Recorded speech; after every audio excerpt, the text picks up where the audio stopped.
दुर्गापुर की साम्राज्य, वो दुर्गापुरम की साम्राज्य था।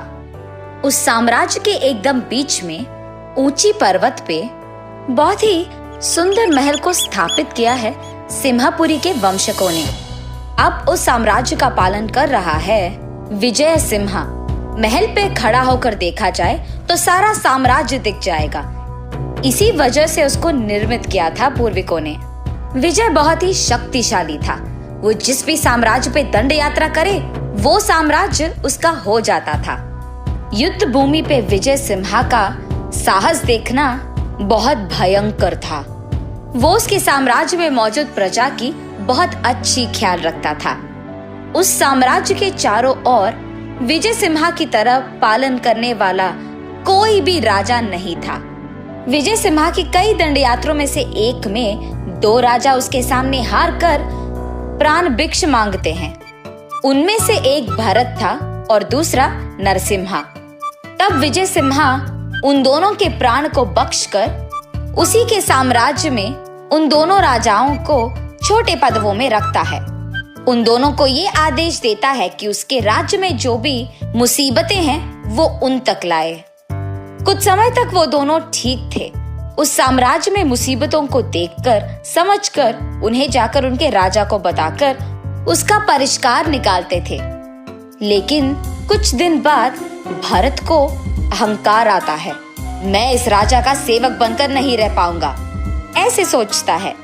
तब भरत नरसिम्हा के पास जाकर ऐसे कहता है, नरसिम्हा, मुझे इस राजा के पास सेवक की तरह नहीं रहना है। भरत, क्या तुम भूल गए?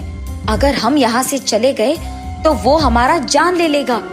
अगर हमें यहाँ से जाना है तो कुछ गलती करना है, राजा को क्रोधित करने वाले काम करना होगा। तो फिर क्या करे भरता, तुम ही बताओ। मुझे एक उपाय सूझा है नरसिम्हा। ऐसे नरसिम्हा को उसका उपाय बताता है भरत। उसके बाद एक दिन जब राजा साम्राज्य में नहीं था, वो दिन देखकर उनके योजना को लागू करते हैं ये दोनों। दुर्गापुरम साम्राज्य में आखिर में रहने वाली दुर्गा देवी मंदिर में मौजूद देवी के लिए गहने बनवाने के लिए राजा ने सबके पास पैसे लेने के लिए कहा है। ये बोलकर वो गांव में मौजूद सारे लोगों से पैसे लेते हैं। भरत और नरसिम्हा प्रजा से ये कहते हैं कि वो दोनों खुद इन गहनों को बनवाने के लिए जिम्मेदारी ले रहे हैं। भरत उन गहनों को रागी से बनवाकर उन पे सोने का रंग लगवाता है। देखने में तो वो सच्ची सोने के ही आभरण लगते हैं। भरत तब उन गहनों को दुर्गा देवी के सामने पेश करता है। प्रजा तो यही सोचती है कि वो सब सच है। भरत और नरसिम्हा की योजना ये थी कि वो सारी प्रजा से ये कहे कि उनके राजा ने सोने का गहने बनवाने के लिए पैसे लेकर रागी से गहने बनवाता है। इसी कारण वो ये प्रजा से कहलाना चाहते हैं कि उनकी राजा ने उनको धोखा दिया है, और ये भी कि बहुत पहले से बहुत बार राजा यही करते आए हैं। प्रजा की संपदा का वो मजा ले रहे हैं, ये कहलवाना चाहते हैं। इनके बुरे विचार तो ये थे कि प्रजा में राजा के खिलाफ जहर भरे। एक दिन राजा मंदिर आकर दुर्गा देवी को पहनाए गहनों को देखते हैं। पहली बार में उन्हें पता चलता है कि वो सोने के गहने नहीं हैं।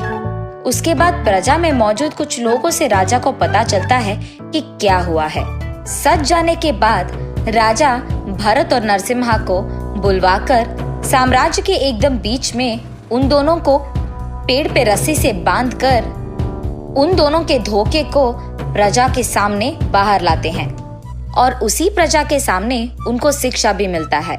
शिक्षा ये थी कि उन दोनों को बहुत मेहनत करके माँ दुर्गा के लिए सच्ची सोने के गहने बनाना होगा। ऐसे बहुत दिन भरत और नरसिम्हा उसी साम्राज्य में बहुत मेहनत करके माँ दुर्गा के लिए अच्छी गहने बनवाते हैं। और क्योंकि विजय सिम्हा दयालु था, वो इन दोनों की पहली गलती को माफ करके वापस उन्हें अपने आस्थान में लेकर हमेशा की तरह उनको साम्राज्य की ख्याल रखने कहता है। लेकिन ये दोनों अपने दिमाग में राजा के खिलाफ जहर भरते हैं कि उन दोनों को प्रजा के सामने पेड़ से बांधकर अपमान किया था। उस अपमान का सहन ना कर पाने के कारण भरत और नरसिम्हा दोनों राजा के कत्ल करने की सोचते हैं। लेकिन विजय सिम्हा पहले से ही होशियारी से 2 गूढ़ाचारियों को उन दोनों पर नजर रखने के लिए कहता है। इसीलिए वो दोनों गूढ़ाचारी इन दोनों के बुरे विचार के बारे में राजा को कह देते हैं और विजय सिम्हा क्रोध में इन दोनों को एक सबक सिखाने की फैसला लेता है।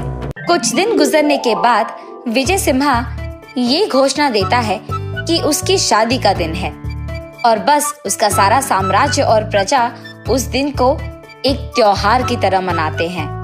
उसी संदर्भ के कारण विजय सिम्हा नरसिम्हा और भरत को उसके आस्थान में बुलाकर उनको खाना परोसता है, लेकिन राजा कुछ नहीं खाते हैं। भरत को शक आने के कारण राजा से वो ऐसे पूछता है, राजा आप भी तो हमारे साथ खा सकते हैं।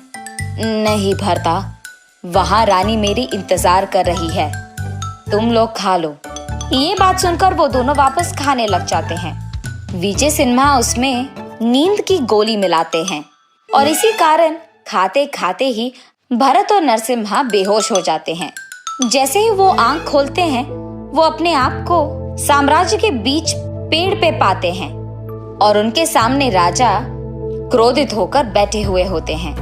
उनको देख ये दोनों राजा हमें माफ कीजिए ऐसे विनती करते हैं। तब राजा, मैंने तुम लोगों को बहुत मौके दिया है, लेकिन तुम लोगों ने मेरी कत्ल करने की योजना की, अब मैं तुम्हें माफ नहीं करूंगा। ये कहकर विजय सिम्हा उन दोनों को एक बड़े पत्थर को उनके पीठ पे बांधकर सारी जिंदगी उनको कारागार में रखने की आदेश देते हैं। अब से अगर मेरे साम्राज्य में किसी ने छोटी सी भी गलती की तो उनको ऐसे ही शिक्षा मिलेगी।